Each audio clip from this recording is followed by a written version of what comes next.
So, say you are preaching at someone's funeral to their loved ones.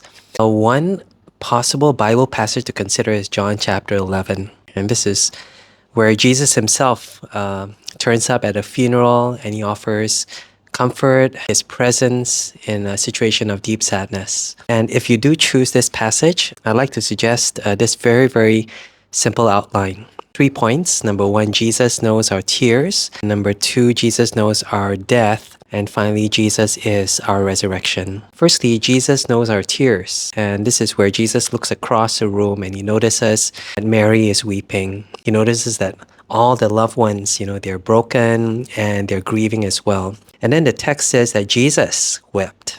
And I guess this is how Jesus brings his comfort. He enters into our suffering. That is, he sees us not from a distance, like on a CCTV camera like that, but that he actually enters into this situation. He actually brings his presence and even weeps alongside us. Secondly, Jesus knows our death. I'm thinking of the verse where Mary says to Jesus, "Lord, if you'd been here, my brother would not have died." It's kind of like an accusation. We sometimes say to God, God, if you're so good, why did this have to happen? But behind that very honest question is a kind of acknowledgement that God is God. God is God, not just when things are good, but when things don't quite go according to our plans at least. And this acknowledgement Mary makes is not just to God, but to Jesus. It's kind of like saying that Jesus is someone who's able to change that situation. So Jesus knows our death.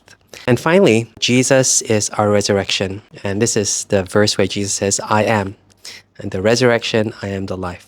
And here, as preachers, it's just worth outlining the hope that Christians have for the resurrection. This is a hope beyond life and also beyond death, that one day God will raise us up from our death to new life. And Jesus says he is the resurrection. And he's able to make this claim because he actually died and he was raised to new life.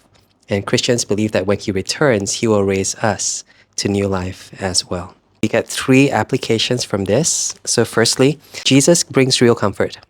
That is, he knows our tears, but he also enters into our brokenness and brings real comfort through his presence, through his Holy Spirit.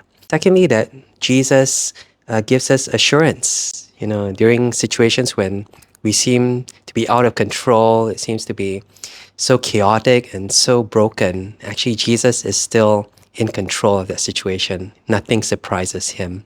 And finally, that Jesus gives us real hope. The fact that Jesus is able to raise us from death means even a funeral is not a goodbye, but see you later. So if you find yourselves having to preach at a funeral, and if you do choose John chapter 11, thank you so much for your presence. And I pray that God will use you to mediate and bring across his love, his comfort, and his goodness, even in this very difficult situation.